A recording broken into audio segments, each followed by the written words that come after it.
Mwaswera bwanji Amalawi nonse kulikonse kumene muli masanano. Ine ndine President wa anthu osauka woyamba kuno ku Malawi, Bon Kalindo.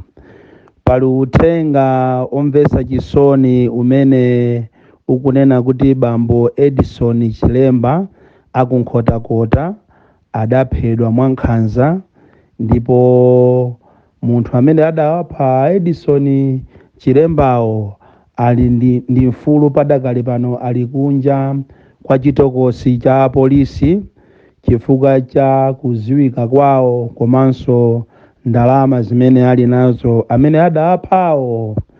Choncho mayi Emily Chilemba akunkhotakota kwatiye Malenga Chanzi ammuzi mwa Kanunkha atumiza uthenga ondifunafuna ine kuti ndilankhule nawo komanso kuti ndiwathandize pa imfa ya m'bale wawo.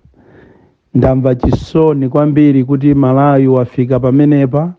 Malawi ziko limene ndila warm heart, ziko lomuopa Mulungu, lafikana pomapha anthu ngati nkhuku. Ndimati ndikupempheni inu abale nonse kulikonse kumene muli kuti kwa amene akuwaziwa Emily Chilemba akunkhotakota amene atumiza uthenga komanso mapikicha a m'bale wawo Edison amene anamwalira pa 26 February, muwapase nambala yanga iyi kuti andiyimbire. Kapena inu amene muli nawo nambala yawo ya mayi Emily Chilemba akunkhotakota mundipasenso ine nambala yawo kuti ndilankhule nawo, ndi cholinga kuti gulu la Malawi First mothandizidwa ndi anthu ena akufuna kwabwino tiwayendere, tikawakhale nawo limodzi komanso tikamve nkhawa zawo, ndi cholinga kuti tione kuti tiyawathandiza bwanji. Palibe dziko lina lotchedwa Malawi limene ife tingakhalemo kuposa ili, ndipo aliyense palibe amene ali pamwamba pa lamulo. Aliyense ngati wapezeka olakwa akuyenera kuti ayimbidwe mlandu. Pa ichi ndikupempha inu amayi Emily Chilemba kumene muliko kuti kapena inu amene muli nawo pafupi muwapase mayi Chilemba nambala 094 28 364. ndiye kuti mulankhula ndi president wa anthu osauka, president wa amphawi Bon Kalindo.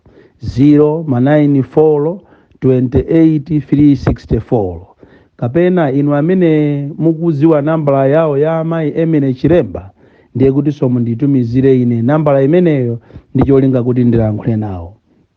Malawi ndi ziko lathu, ndipo sitizalolera kuti nkhanza zikapitirire kukafikira anthu amene ali osauka.